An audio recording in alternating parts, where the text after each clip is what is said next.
कहानी की शुरुआत होती है और हम एक जख्मी लड़की को रेगिस्तान के बीच भागते हुए देखते हैं। उसका चेहरा खून से सना हुआ था और उसके पीछे एक कार आ रही थी। अब कार से एक आदमी उतरता है और वो लड़की की तरफ पानी की बोतल और एक बंदूक फेंकता है। लड़की पहले पानी पीती है और फिर जल्दी से बंदूक उठाकर उसे लोड कर लेती है।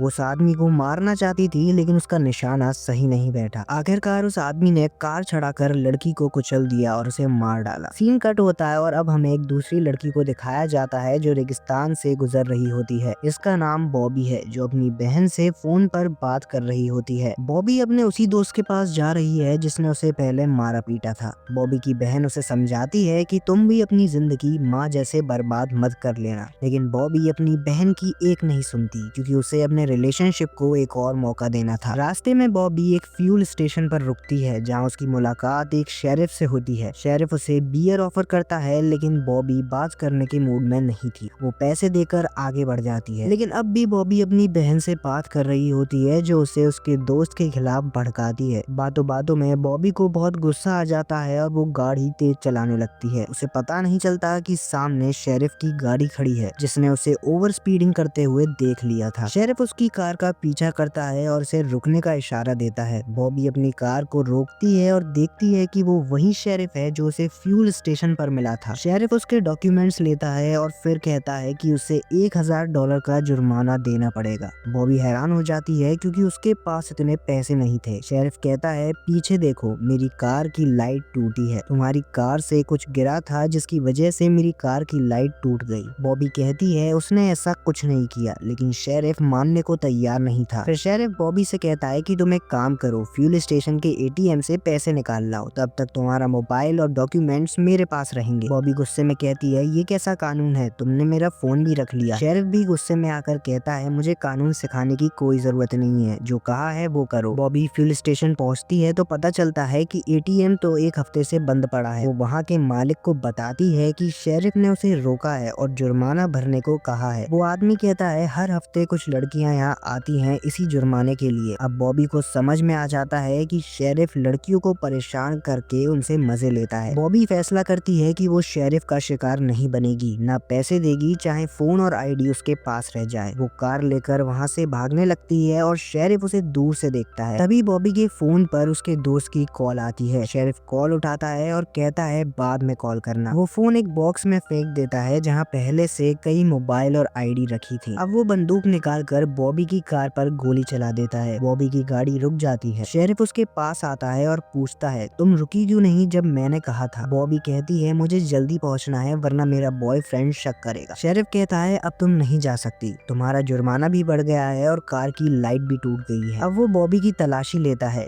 शेरिफ कहता है, तुम्हारा लाइसेंस मेरे पास रहेगा, जब जुर्माना भर दोगी तब ले जाना। बॉबी वहाँ से जल्दी निकलती है लेकिन शेरिफ पीछे से टायर पर गोली चला देता है। बॉबी की कार डगमगाती है और सीधा रेत में घुस जाती है। बॉबी समझ जाती है कि ये आदमी कोई खेल खेल रहा है। वो अपने आप को बचाने के लिए पैदल भागने लगती है। कैफे में पहुंचकर बॉबी एक आदमी के पैसे चुरा लेती है ताकि शेरिफ से बच सके। बॉबी कैफे में बैठ जाती है लेकिन वेट्रेस कहती है, आपको कुछ ऑर्डर करना होगा, बिना ऑर्डर के बैठना मना है। बॉबी कॉफी मंगवा लेती है लेकिन तभी शेरिफ वहाँ पहुँच जाता है। बॉबी डर कर वॉशरूम की तरफ जाती है और बचने का रास्ता ढूंढने लगती है। बॉबी को पता चलता है कि शेरिफ उसकी गाड़ी लेकर वहाँ आया है। अब उसके दिमाग में एक आइडिया आता है। वो फोन बूथ पर जाती है और 911 पर कॉल करके गैस स्टेशन पर मदद मांगती है। वो जानती थी कि इस इलाके में सिर्फ एक ही शेरिफ है तो उसे ही गैस स्टेशन भेजा जाएगा। इसके बाद वो अपने बॉयफ्रेंड को कॉल करती है और पूरी बात बताती है, लेकिन उसका बॉयफ्रेंड उस पर शक करने लगता है। वो परेशान होकर अपनी बहन को कॉल करती है लेकिन तभी पीछे से शेरिफ की आवाज आती है। वो उसके पास आता है और उसे फोन, चाबी और उसकी ID लौटा देता है। सब कुछ अचानक नॉर्मल लगने लगता है। बॉबी अपनी बहन से कहती है, शायद मुझे कुछ गलतफहमी हुई थी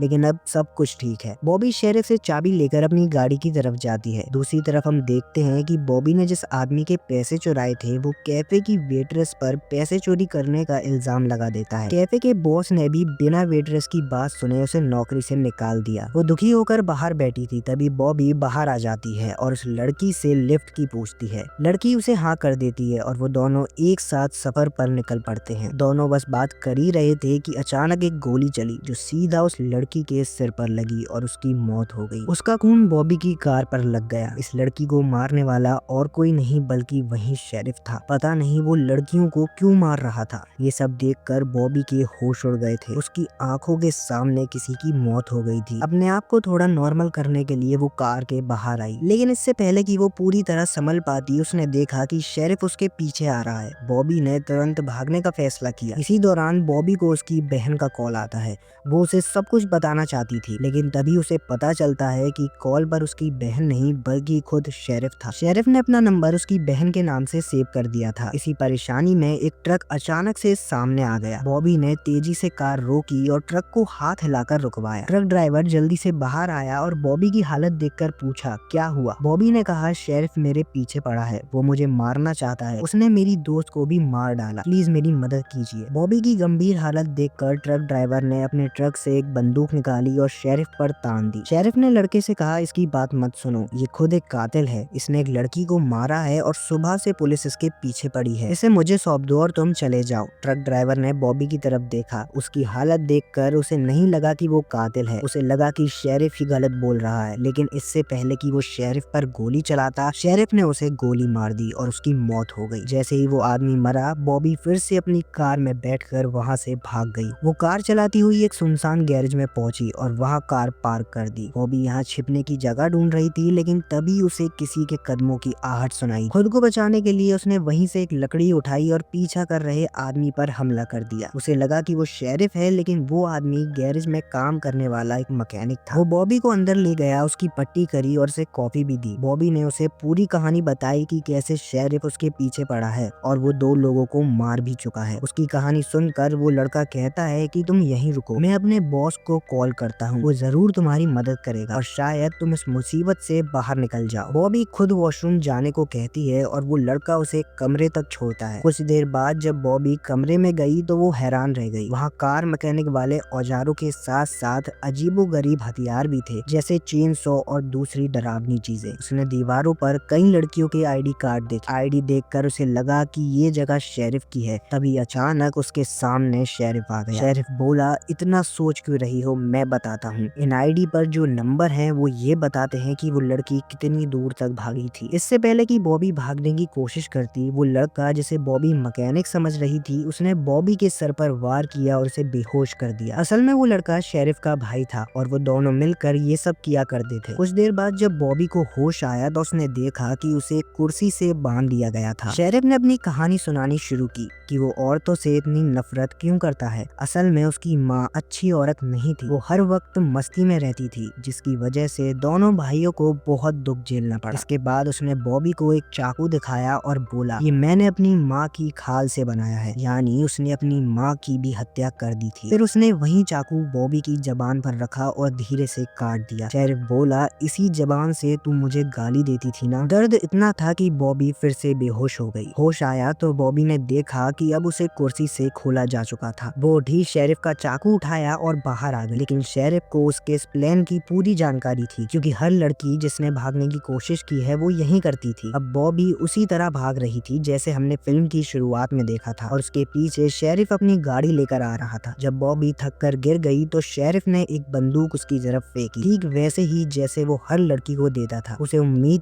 थी कि हर बार की तरह बॉबी भी उसे गोली मारेगी, लेकिन बॉबी ने खुद पर गोली चला दी। शेरिफ बहुत गुस्से में आ गया। वो बोला, ये खेल ऐसे नहीं होता। लेकिन जब वो बॉबी के पास पहुंचा तो उसने देखा कि बॉबी जिंदा थी। असल में बॉबी ने हवा में गोली मारी थी। जैसे ही शेरिफ पास आया, बॉबी ने उसी के चाकू से उस पर हमला कर दिया। शेरिफ दर्द से तड़पता रहा, लेकिन तभी बॉबी ने उसकी कार ली और उसे कुचल दिया। इसके बाद बॉबी घर आई, वहाँ से उसने एक बड़ी गन उठाई और फिर कुछ आईडी सबूत के तौर पर उठाए। लेकिन तभी पीछे से शेरिफ का भाई आ गया। बॉबी ने उसे भी बेरहमी से मार डाला और उसकी कार लेकर वहाँ से निकल गई। बॉबी वही लड़की थी जिसने इस खेल को हमेशा के लिए खत्म कर दिया। तभी उसके दोस्त का कॉल आता है। बॉबी बहुत ज्यादा गुस्से में थी। इतना कुछ होने पर भी उसके दोस्त ने मदद के लिए कुछ नहीं किया। बॉबी गुस्से में उस फोन को भी फेंक देती है। हमें दिखाया जाता है कि बॉबी ने अपनी कटी हुई जबान एक बर्फ के डिब्बे में रखी थी, जिससे वो उसे वापस जुड़वा सके, और यहीं पर इस मूवी की कहानी खत्म होती है।